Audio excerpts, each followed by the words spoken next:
Welcome to the Horror One, everyone. I'm Travis Bruce, and today I am going to do another Tubi spotlight.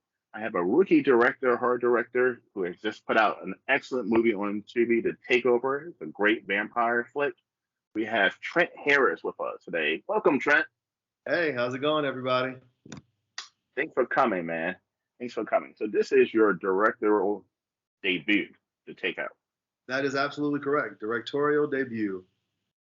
Okay. Now, I've seen that you have, you've been in the film industry for a while. You've actually worked on some big budget movies like Terminator Genesis, as well as The Girl Trip. What made you decide, you know what? Screw this. I want to make my own film. Well, originally I went to school at Georgia State, and the goal for me was to always be a director. And I started working on short films, and then I got into the entertainment industry as a background extra, and then I started working as a production assistant after a couple years down the line after being an extra. And I was just like, you know what? I really see that like a lot of people don't move forward when they're working with their business, working in the business. They don't move forward with coming with their dreams. And I was like, I can't be like that. So I was like, I really want to inspire other people to just get out there and just make a movie and just go for it, no matter how hard it is, no matter what you got to go for. Like, just go for it, make something, get something out there, and enjoy the process, because it's nothing like telling a story and bringing it to life.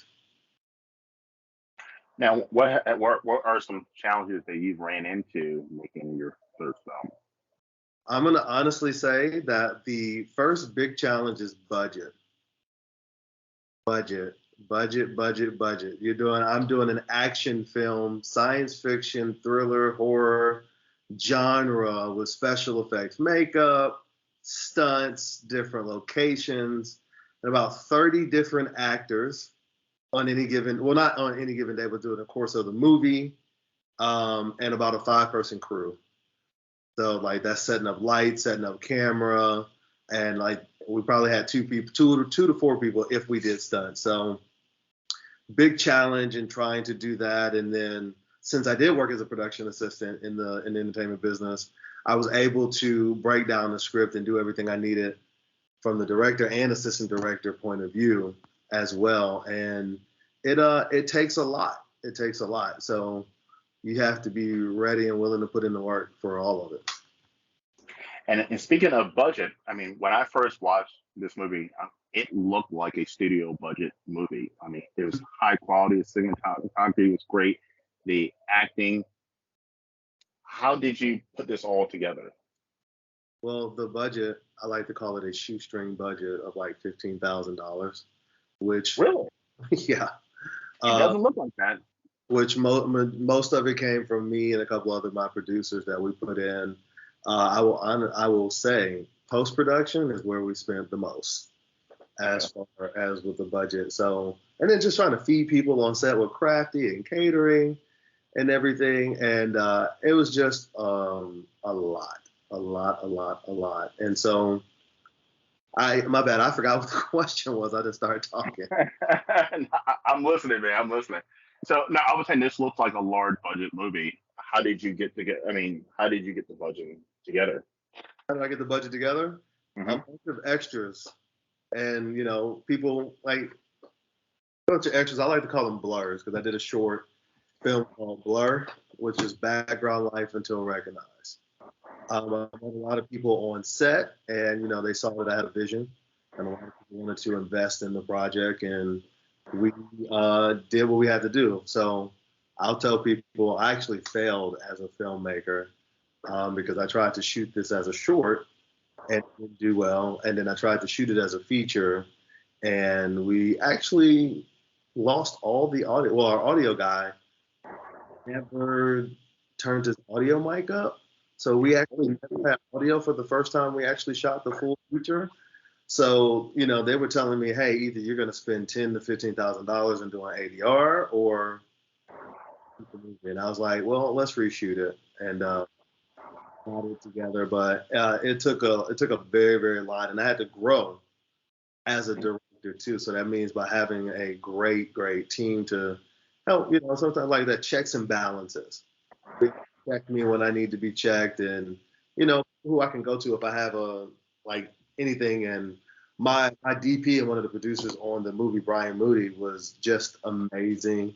Uh, Art King, who's a producer as well, he was amazing. Edward Caracato, everybody was just amazing, and like we would come together and just talk and everything. And there was so much that I learned that like even for when I do the sequel, that I'll get better in. And so that's dropping news right there for you as well. Okay, that's good. I was about to ask that question if there will be a sequel. Now, filming locations, do you stay on the East Coast or were there multiple different locations you shot? So I actually stay in Atlanta, Georgia. So what a lot of people don't realize is that when I made this movie, I was actually in New Orleans working on Queen Sugar.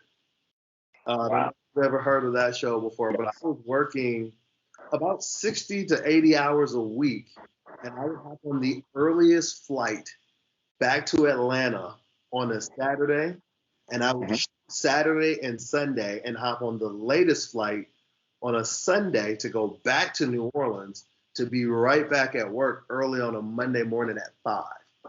That's a hustle, man. Yeah, That's so a hustle. that was, I'm telling you, I was so tired doing that, but we mainly had a studio that's actually no longer a studio anymore. A friend found a spot, and they actually let us rent their studio out to build our own sets and everything. And so, like, really, it was just me just having to just sell people on the idea of what this movie could be like and how, if we have the proper people helping, what it could do. And people believed in me and believed in our producing team, and the Takeover is now streaming on Tubi. Yes. And it's getting rave reviews. Definitely getting rave reviews. Everybody's, all the feedback I've seen, people are loving it. Now, working just on the weekend, how many weeks did it take to film the movie? I'm gonna say about like 4 or 5 months. Okay. Just weekends, and we actually, well, actually, yeah, we actually, no, I'd actually say 6 or 7, because we actually have to stop because I actually got the job for Queen Sugar right when we were in the middle of shooting, and I had to stop so we could regroup and I can go work down there, which that kind of helped pay for the movie at the time, because if you're a freelance PA, you got to go where the money is. And so, yeah, I would say about 6 or 7 months. And then, like, that's not even including like reshoots or pickup shots that we probably did like later on and everything like that. But that's pretty much what it took to make the movie. So since you just made your first movie, any new filmmakers out there who are thinking about or about to make their first movie, what are 3 things you would tell them? Don't Mistakes that you made that you definitely learned from round two. I would say don't rush pre-production. Like literally go in every single detail of pre-production as far as production design. What are your wardrobe design going to look like? What do you want your sets to look like? Talk to your DP of your camera shots and what camera shots you can do and what camera shots you can't do. Because believe it or not, the two biggest mistake I think I made was the first one is I didn't talk to my DP about the camera shots and stuff that we could do and stuff and the things that we couldn't do. So I would storyboard and do a shooting selection of a shooting schedule of what we wanted, shot selection of what we wanted. I'm sorry, I'm not even coming up with the name the right way. And then I would get to set and he would be like, you do realize we don't have the equipment to do all of this. So I would be like, no, like, what are you saying right now? Like, I'm like, I need to shoot this way. So that's the first thing. And then the second mistake that I made is just not paying enough close to detail, like in pre-production. So like just running into the second movie, which my second movie will be The Takeover too. Just making sure I pay attention to close detail, wardrobe, making sure that we have enough time to go over stunt scenes, dialogue, and the next biggest thing is getting a reliable AD that can help keep command of set and not just me. because like I need somebody who's going to be able to keep track of time and making sure that we're not running over, especially if we're having, as an indie, we're having to shoot like 6 to 8 pages a day, you know, Yeah, to get stuff together. So I need some help on that end. But we had a good first AD who actually ended up coming in and helping me out a lot as well. So everything ended up working out. that's amazing. Now, distribution wise, you're streaming on Tubi. Was there any challenges to get that distribution to get onto Tubi? Man, let me tell you, I applied for 8 film festivals and got selected for none. Wow. None. My biggest thing was I wanted to try film festivals because I wanted to get us on a reach out Hmm. from there and just get us out there. Every film festival said no. That is from Sundance to Atlanta Film Festival to a couple of film festivals in Atlanta and a couple of different other ones that literally just said no, we have other projects and everything. So definitely I took it personally. And I said, what I'm going to do is I'm going to make the second one even better. I said, I promise you on that. I'm going to make it even better. But I had one of my producers, he was like, well, we need to try to get a lawyer, entertainment lawyer or do something. And I was like, money wise, like that's going to be very, very expensive. So I was like, we have to do something to where we're not coming out of pocket and we got to build our fan base and everything first. So I actually have a good friend. His name is Sean Mathis. We were actually supposed to write a reality TV show a couple of years ago. And I saw he had some of his movies on Amazon Prime and on Tubi. And so I reached out to him one day on Facebook and I was like, well, hey, man, like, like, how are you getting your movies on like these platforms? And he had it on Apple TV. And he was like, man, like, you need to be going to like Film Hub, which is the film aggregator. So like I did my research and I was like, well, what is a film aggregator? How will it work and everything like that? And I decided to go with Film Hub and, we passed QC and we were able to get on Tubi and Amazon Prime and a couple other different channels. So I recommend any first time filmmaker or second time filmmaker, third time, it doesn't matter how long you've been in the game. Look at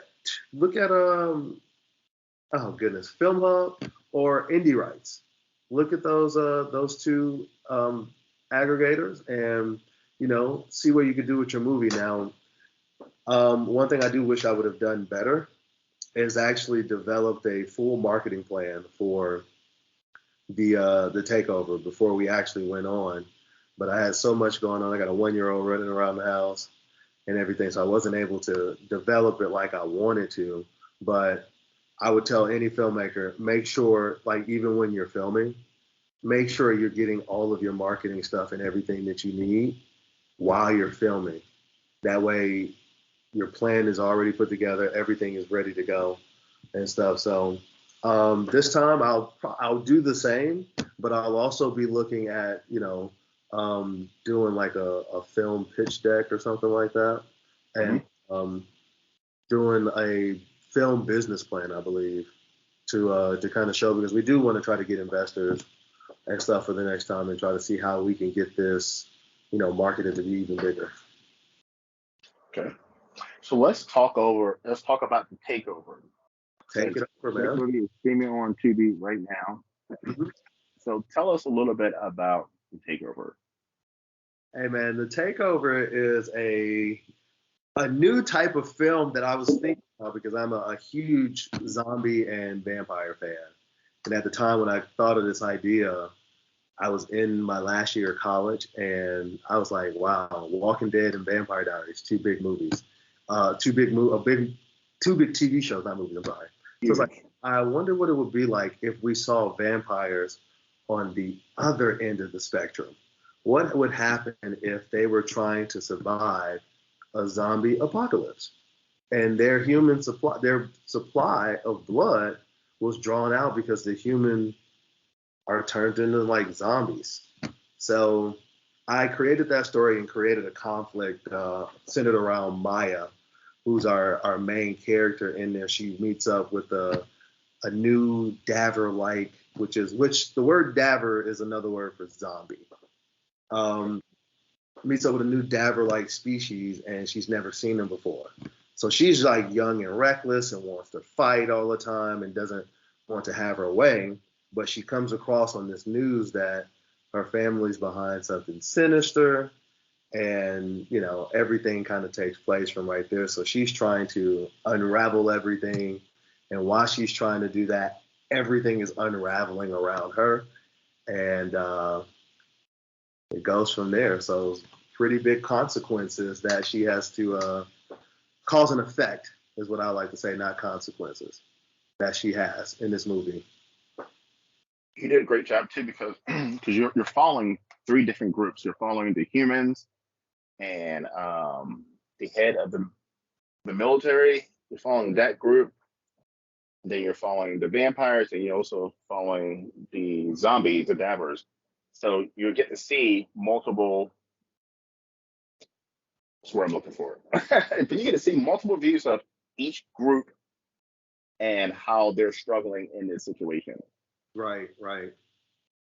And you guys will see more zombies in part 2. Yes, because it definitely leaves with a cliffhanger to a part 2, which I was going to ask you about. Mm-hmm. And that's in works right now. Yes, I'm actually, when I get off, I have to continue writing. I'm actually writing. But the funny thing about it is that, and I'm telling you this, I've never told anybody this as well, that actually was not the original ending. Really? No, that was never the original ending. That was more so like the third or fourth ending.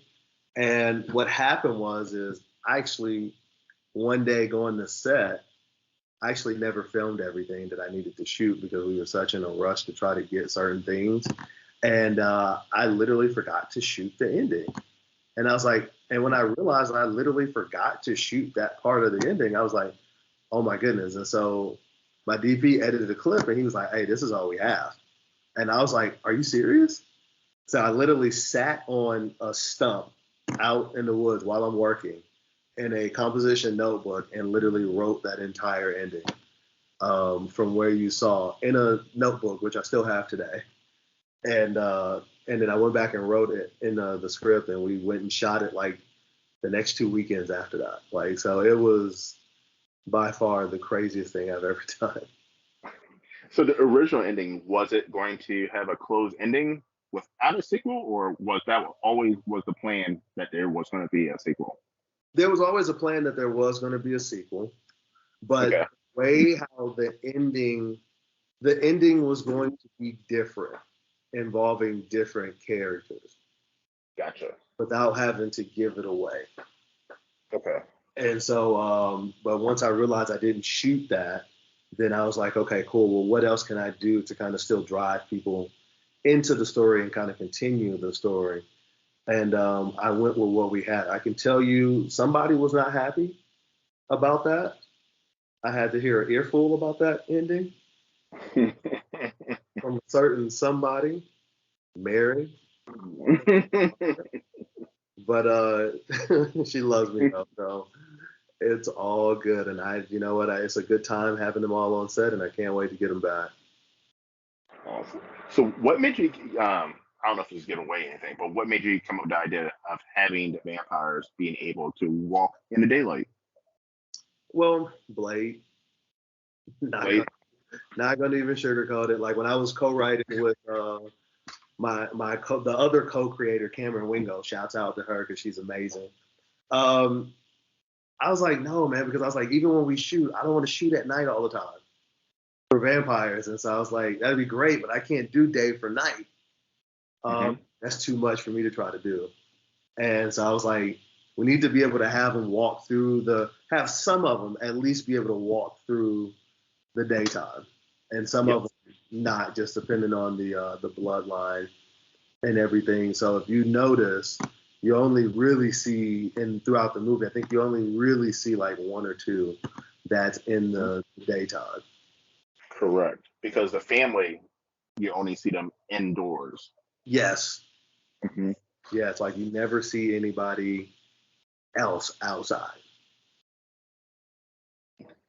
So you're a huge horror fan. What was your favorite horror movie growing up? The one that still gives me the tits and bits every day. I'm gonna give you a couple. Okay. The Ring still Ring's a scares good one. the jeebies out of me. The first Jeepers Creepers, and then you can never go wrong with a good classic Jason and a good classic Freddy movie. I'm a huge Freddy fan. Yeah, you can never go wrong with those ever. Yes. But if I was to go down the list, like you got The Exorcist, everything. Like, there's so many to go down the list and stuff. And I really feel like we haven't had a lot of good horror movies like lately. No. But I will say, I saw a trailer. This is a side note. Talk to Me. That looks amazing. Looks interesting. And I was like, yeah, I was like, I actually want to go see that in the movie theater. Matter of fact, I think that actually comes out tomorrow. Yeah, like if I'm gonna tell my wife we gotta go see that tomorrow. Yeah. Get a big bag of popcorn, but she loves horror movies. Like she'll take me to go see any type of horror movie. She loves The Purge, everything. So I'm like, I have to dive back in there and do what I got to do. That's amazing. That's amazing. I must say though, recently, horror wise, the X trilogy, well, the first two X movies have been some of the best horror movies I've ever seen. Mm-hmm. I don't know if you've seen X and Pearl. I think I have seen that one. The Ty West. Ty West is the third one is Maxine's coming out. Okay. But X is my new favorite horror movie of all time. Okay. Yeah, it's if you get a chance, watch X and Pearl and the Maxine. I mean, I think the end of this year. Okay. In the theaters, yeah. Okay. Ty West is like the new. It's a horror genius. Horror genius. Yeah, like I think horror is a good way to go and good films to like really watch when they actually do them right. So we have to enjoy them, especially what's coming out this year because we're probably not getting nothing for a good little bit after with the strike going on. Yeah. Yeah. I'll have to wait. Yes. And that's why I love the indie directors, the indie filmmakers. Majority of the interviews I do are with indie. I'm a huge indie. Yes, I do like going seeing the Friday 13th and Souls and so forth in the movie theater. But I love to pop on Tubi. I love to pop on Netflix, any of the streaming channels, and watch a good indie horror movies because there's a lot of sleepers on there that are amazing, and they don't get the recognition. We're one of those sleepers that people wouldn't really like necessarily think that would be a good movie. And then I'm like, just watch it and tell me what you think. Like, I mean, you've seen all those Tubi groups on Facebook, and I'm like, hey, watch it. Tell me what you think. Let me know. Like, I'm not one of those directors that's going to be like, oh my gosh, like you said my movie sucked or you said my movie was great and stuff. Like, I just want to know if you liked it. If you didn't, oh well, thank you. We're in some of the same groups. Every time you make a post, what did I do? Your movies was amazing. Like I was like, yeah, like it was fun to make, and I'm like, man, like I really. And here's the crazy thing, like I want to add more horror elements to it. Mm-hmm. Like I think for me, like it'll be complete to add more horror elements to it, and that's what we're working on. That's good. So are we going to up and up the gore level? Yep. Part 2? Yep. Awesome. Yep. It'll be there. And I mean, and I'm not even a big vampire fan. I mean, I love the Lost Boys, but this was a great. Once again, you take vampires, zombies, and a crazy military group, and you put them all together. It's a work of art. I mean, it's something completely original that no one's ever seen before. I was like, man, like so many people would tell me, like, Trent, you have literally created something here, and I was like, really? If I can get it done, I think we'll be. and it's all about just having fun and telling that story. And like all I can tell you guys is, stay tuned, man, because the next one's gonna blow your mind. Most definitely. And hopefully I'll get the exclusive interview for part 2 when it comes out. Come on, man. I'll be here, man. I'll be here. I will literally be here, ready to go, man, because I appreciate you for interviewing me and taking the time. Takeover is out there, man, and I'm just happy people are enjoying it. It's out there and it's taking over. It's going to take over. I'm telling you. Please check it out. Now, Trent, where can people find you? People can find me anywhere. No, I'm just playing. You can find me on Facebook. All you got to do is type in Trent Harris. You'll see a picture of me up there. You can find me on Instagram at T_WADE91 on Instagram. You can also follow the Takeover, the _ Takeover at I can't even remember. I think it's 22 or 23 for us, and it's a picture of our movie poster on Instagram as well. And then just share with a lot of your friends how awesome you guys thought the movie was, and let's build it up and get ready for part 2. And guys, definitely do 23 because there's a 22 that's out there. That's it's not the right movie. Yes. Yeah. I'm like, hold on, let me double check just to make sure that I'm like it's got to be 23 because I'm like, when you've been looking at a computer all day, you be like, you just don't. Yeah. Because there's another one out there. When I was looking up your movie, I was like, this is not the right one. Okay. Yeah, so it is the Takeover, the _Takeover _22. So that is what it is, and that is us. Yes. That is us, man. So overall, man, like, what were your overall thoughts of the movie, man? Let me ask you a question. Once again, I'm not a vampire fan. Okay. I do like the Long Forward. The first thing, okay, so this is from beginning. I'm gonna do clip notes, beginning, middle, end. Okay. Beginning, the intro and that banging ass song in the intro had me pumped. I don't know who did that song, but that song just had me pumped. That was a good song. I'll give you a quick rundown on that one. That was one of our guys that when I went to Georgia State. He was like one of our top, he was with the mascots and everything. He was really cool at Georgia State, and he did his own music. So for the short film, he actually scored it for me. Really? And we never got to use that music. And so I was going back and I was like, oh my goodness, I really need an intro song.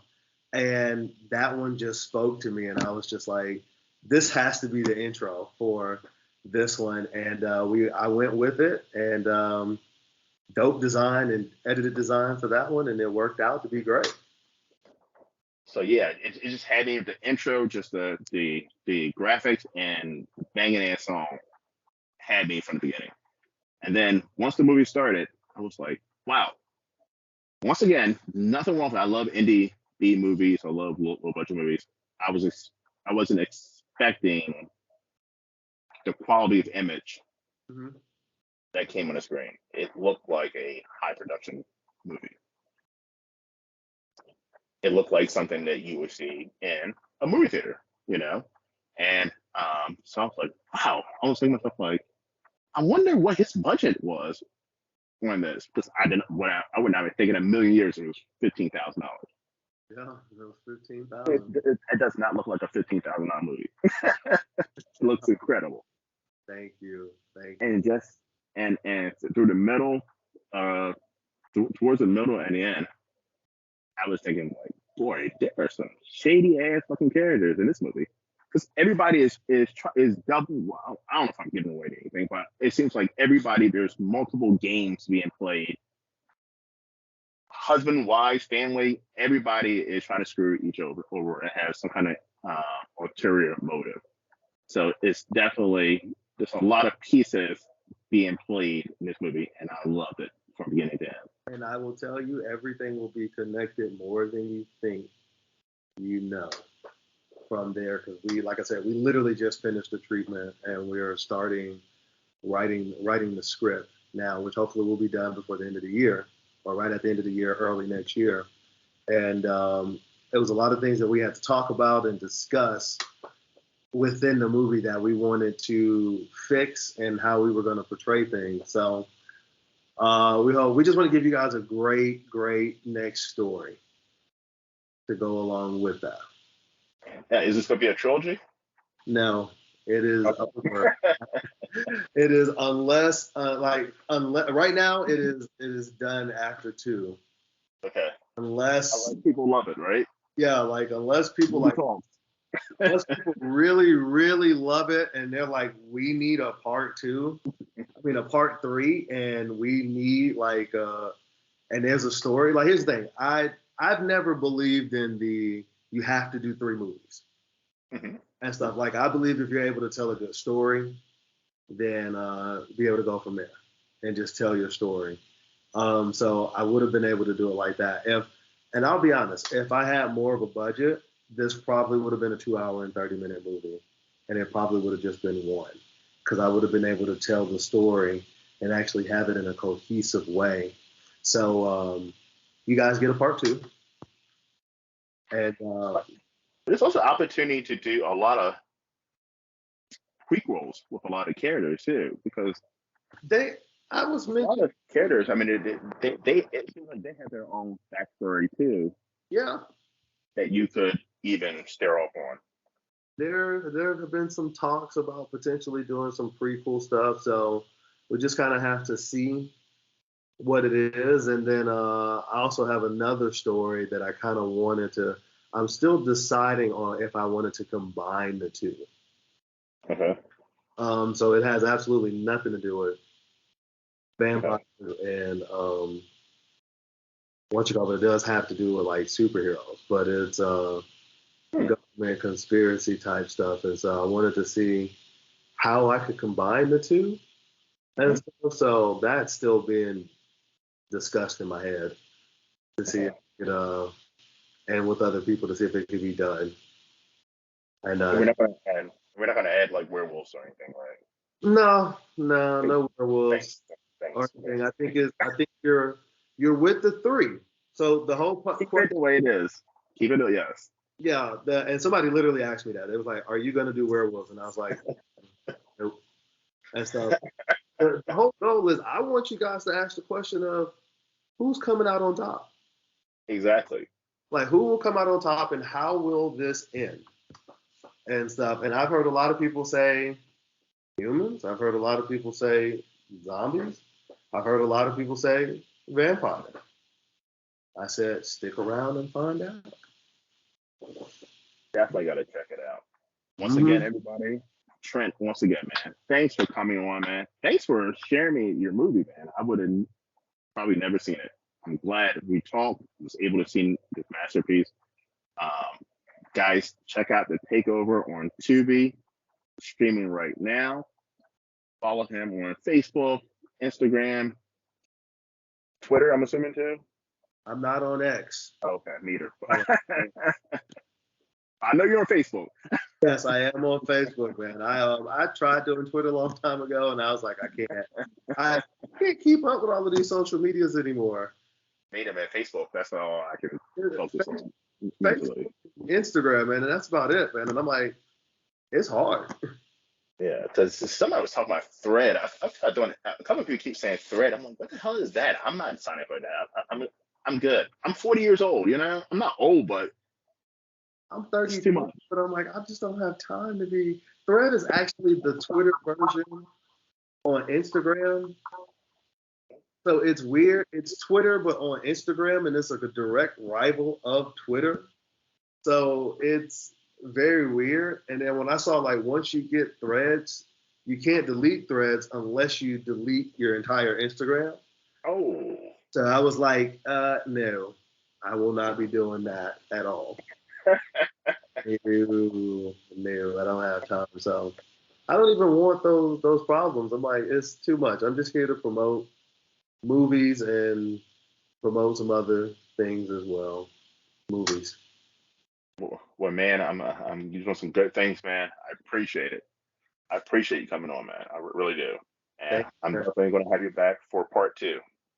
Hey man, I just want to deliver a good movie to everybody, man, and I can't wait till we get to production and start actually shooting, man. So it's gonna be fun. Well, everyone, thank you for coming to the Horror Room. I'm Travis Bruce. I'll see you guys next time. Take care.